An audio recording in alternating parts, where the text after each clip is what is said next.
Kita 5 menit saja ke depan berpikir merenungi apa yang saya sampaikan. Teman-teman sekalian, kita ini sebagai orang beriman tahu dunia ini akan dilalui. Kita tidak akan berlama-lama di sini. Jangan sampai dunia ini menjadi target utama. Berantem gara-gara tanah, berebutan karena warisan, berebutan karena jabatan, kadang-kadang berebutan hanya karena masalah pasangan hidup. Untuk apa? Untuk apa teman-teman sekalian? Dunia ini mungkin di mata antum kelihatan besar kalau dekat. Misal, saya tidak tahu bapak-bapak mengerti nggak? Kalau ibu biasanya langsung mengerti kalau masalah contoh-contoh perhiasan. Kalau ada orang punya berlian, besarnya seperti bola pingpong, kaya nggak? Rupanya ada juga bapak-bapak yang paham. Itu kaya luar biasa. Kalau dia punya berlian seperti bola basket, kaya nggak? Coba taruh berlian yang seperti bola basket itu di tanah, terus antum naik pesawat ke atas. Makin jauh, kelihatan enggak? Orang yang perebutkan tanah 1000 kali 1000 meter, 1 hektar, berapa hektar, tumpah-tumpahan darah. Karena kalau dia naik pesawat hilang semua tuh.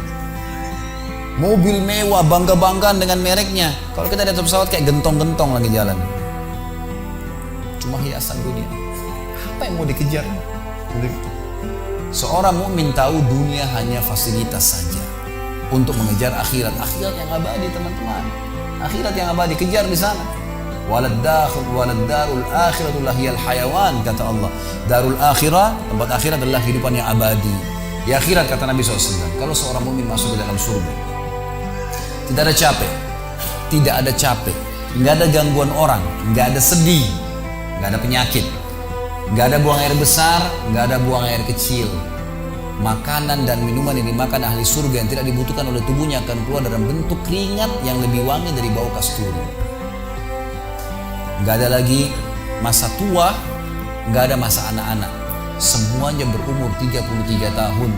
Dan semua laki-laki akan kembali kepada poster ayahnya Adam 60 siku ke langit 27,5 meter.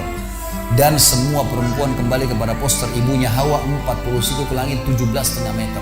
Gak lebih ya daripada itu, dan tidak pendek tidak tinggi. Jadi teman-teman yang pendek gak usah khawatir. Ini cuma dunia. Sampai orang beriman pun tahu kalau ada orang lahir dalam kondisi fisiknya luar biasa, matanya buta, telinganya tuli, tangannya, kakinya semua putus, gitu kan? Itu tetap bagi orang beriman punya nilai. Karena itu cuma dunia. Begitu dia meninggal, jasadnya akan dimakan oleh tanah. Sebagaimana sabda Nabi SAW, semua jasad kalian akan dimakan oleh tanah kecuali tulang ekor kalian, dan darinya Allah akan tumbuhkan kalian. Di akhirat ditumbuhkan jasad yang baru. Itu yang akan hidup bersama kita di surga atau di neraka, gitu kan? Jadi ini cuma dunia sebentar. Untuk apa dikejar, teman-teman sekalian? Ingat, Nabi SAW pernah keluar dalam hadis Bukhari dari masjid beliau, kemudian beliau menggambar kotak. Lalu beliau mengatakan, inilah kotak kehidupan manusia. Seperti meja ini misalnya, inilah kotak kehidupan manusia. Lalu Nabi SAW menggaris dari luar kotak, di bawah kaki beliau, digaris, dilewatin kotak ini sampai melewati kotak tengah, di depan, panjang. Lalu kata Nabi SAW, ini angan-angan manusia. Ini angan-angannya. Angan-angannya melampaui kehidupannya. Lebih 500 tahun ke depan, padahal umurnya cuma 60-70. Lalu Nabi SAW menarik dengan tongkatnya dengan keras dari sisi kanan garis kotak, digaris dengan keras sampai terbongkar tanah itu, digaris dan memutus garis tengah itu. Lalu beliau mengatakan, dan ini kematian yang akan datang memutus angan-angannya. Di Jakarta kemarin teman-teman sekalian, ini bukan nakut-nakutin, tapi di Jakarta kemarin begitu. Ada orang keluar dari mall, kisah nyata, bawa kresek banyak sekali, habis belanja buat keluarganya. Mobilnya Masya Allah mewah luar biasa, super lux, paling mahal. Parkir, begitu melihat tukang parkir, alhamdulillah, tukang parkirnya sangat senang nih, karena ini orang kaya, pasti kasih tip yang banyak gitu. Naik di mobilnya, di starter mobil, tidak pakai supir kebetulan, dia nyalain, mobil di depan ada, mobil di belakang ada, jadi terhimpit. Tiba-tiba orang ini atau starter mobilnya diinjak gas dengan sangat keras, mundur ke belakang, nabrak mobil di belakang, hancur total. Tukang parkirnya pun tadi jadi marah, Pak, Papa nggak lihat, sambil marah-marah. Tapi anehnya orang ini gasnya terus kencang, gitu ribut, gitu kan? Maka tukang parkir curiga, dibuka pintu, orang itu sudah meninggal dunia. Teman-teman sekalian, pernah nggak orang ini berpikir dia akan mati pada saat keluar dari mall? Kalau dia tahu dia tidak bakal keluar ke mall tuh.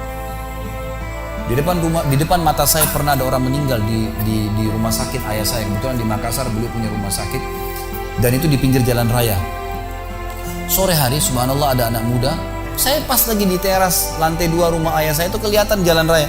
Jadi kelihatan orang kejadian ini. Ada anak muda lagi pakai motor, waktu itu motor baru dia jalan. Jadi jalurnya 2 jalur gitu kan. Rupanya motor ini motor itu dari arah sana. Kemudian di sini ada mobil pick up yang pelan jalannya gitu. Ada mobil truk pelan jalannya.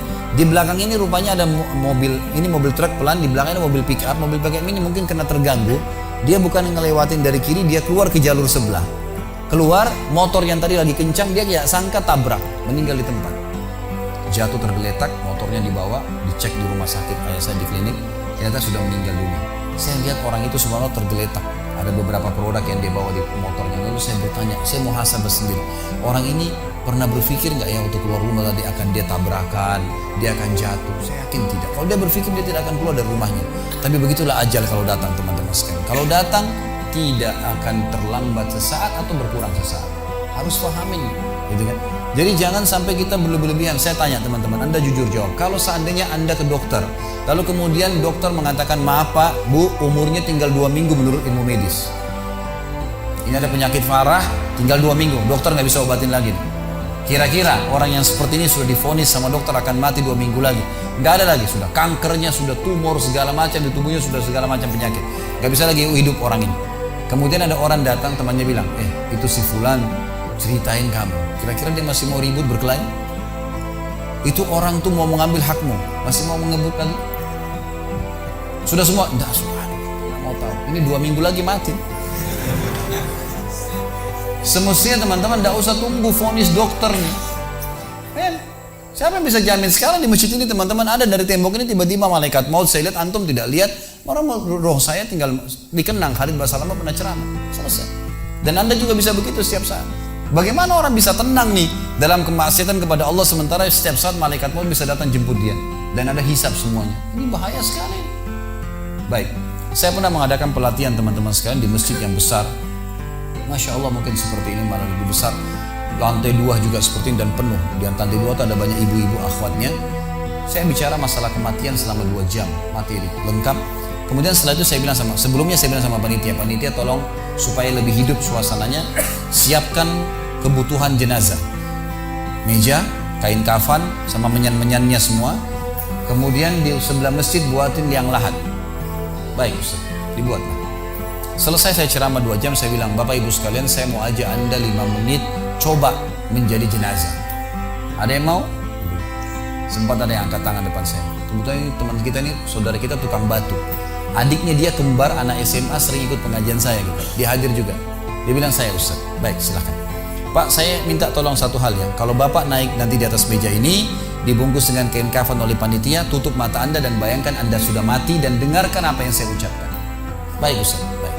Saya juga bilang sama panitia di atas masjid waktu itu, ibu-ibu, silakan kalau ibu mau coba, panitia tolong bantu. Saya sudah pandu waktu sebelum pengajian. Ringkasnya adalah dia naik. Subhanallah, begitu dia naik, Bapak Ibu sekalian, orang ini naik di atas meja, begitu tutup matanya dan ditempelin kain kafan di pipinya. Ini kain kafan asli kita beli. Ditempel di pipinya, langsung dia nangis dia, terisak-isak. Lalu kemudian panitia taruh tangannya di dadanya, harus dibungkus gitu kan. Lalu saya bilang, Pak, coba renungin sekarang Anda sudah mati dan hiruk-pikuk di masjid ini ada orang nangis. Kebetulan adiknya dia yang kembar ini murid saya duduk di sebelah kiri kanannya dan membayangkan benar kakaknya meninggal. Mereka betul-betul menangis gitu. Ada jemaah-jemaah juga yang lain pada nangis. Saya bilang hiruk-pikuk masjid ini yang sedang menangis, ada yang sedang ngobrol. Ini anggap di rumah Anda pada saat Anda meninggal dunia. Dan Anda tidak bisa protes. Gak bisa bilang saya tidak mau, jangan ribut, gak bisa lagi.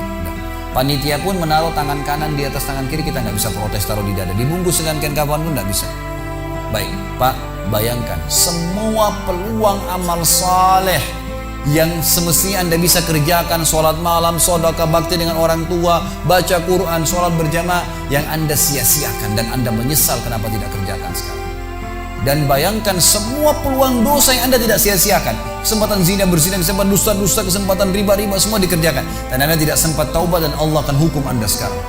Itu Bapak Ibu sekalian, saya tidak karang-karang dia sampai nangis-nangis Bapak ini. Terus dia nangis. Lalu saya bilang, tolong panitia datangkan geranda jenazah. Datangkan. Baik Pak, sebentar lagi kami akan angkat badan Anda di geranda ini dan kami akan bawa Anda ke liang lahat sebelah masjid. Diangkatlah dia. Saya bilang, Pak, renungin, resapi tubuh Anda kesentuh dengan geranda ini. Ditutuplah lalu dipikul. Lalu saya pandu pakai mic, saya bilang, Pak, inilah detik-detik terakhir Anda bersama kami.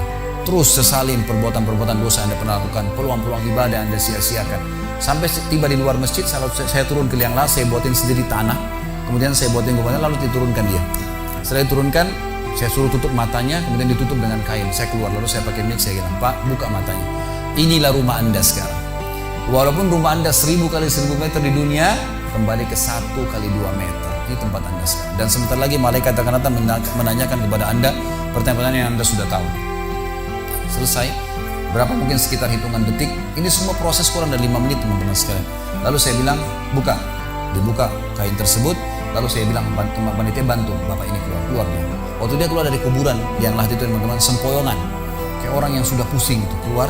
Kemudian saya bawa ke masjid, saya pegang tangannya masuk ke masjid, duduk. Lalu saya kasih mic, Pak, tolong ceritakan pengalamannya kepada jemaah jadi jenazah 5 menit. Itu dia pegang mic, gemetaran. Ustaz, saya tobat, saya durhaka sama orang tua, saya nggak sholat, saya begini. Ini dia lupainnya dari ribuan jemaah depannya nih. Dia nangis-nangis, sebutin semua kesalahannya. Semua pada banyak ikut nangis. Dia, kayak orang ketakutan betul. Gitu kan? Baik, selesai. Saya panggil siapa lagi yang mau coba? 2, 3, 4 orang. Rata-rata semua begitu keadaannya. Gitu kan? Alhamdulillah mereka sadar seketika pada saat itu. Lalu kemudian saya bilang, penutupan, ada bahkan ibu-ibu yang coba di atas pingsan, ibu itu. Kita bukan nakut-nakutin, dan memang saya praktekin. Lalu saya bilang begini, Bapak Ibu sekalian, sebagai penutup acara saya bilang pada saat itu, bahwasanya ini hanya praktek jadi jenazah. Tapi ini ya, akan datang satu waktu Anda dibungkus kain kafan tidak bisa kembali lagi. Sekarang masih bisa kembali beramal soleh. Dan ini pernah diperingatkan oleh Hasan Basri rahimahullah. Beliau pernah ngantar jenazah diikuti oleh seseorang. Lalu Hasan Basri tanya, wahai fulan, kalau seandainya jenazah ini tiba-tiba hidup sekarang, apa yang dia kerjakan? Kata orang ini, tentu dia akan sholat, dia akan puasa, dia akan ngaji, dia akan kerjakan ibadah-ibadah. Kata Hasan Basri, kenapa? Dia bilang karena dia sudah mati, dia tahu nilainya ibadah itu.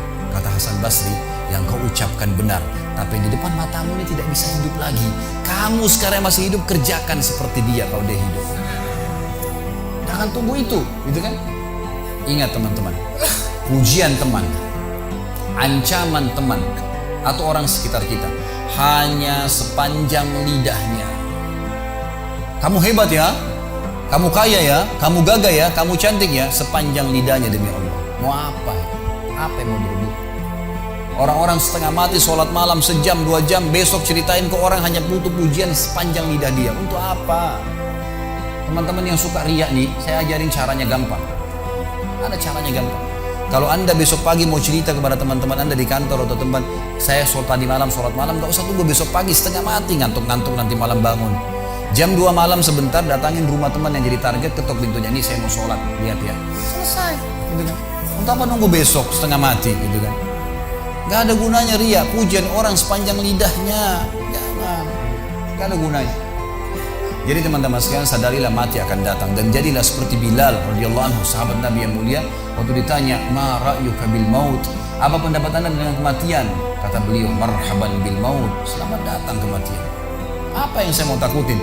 Apa yang dia mau takutin kalau selama hidupnya dari bangun tidur sampai tidur semua ketaatan? Pastilah terbalik, orang rindu, gitu kan? Orang mukmin itu rindu.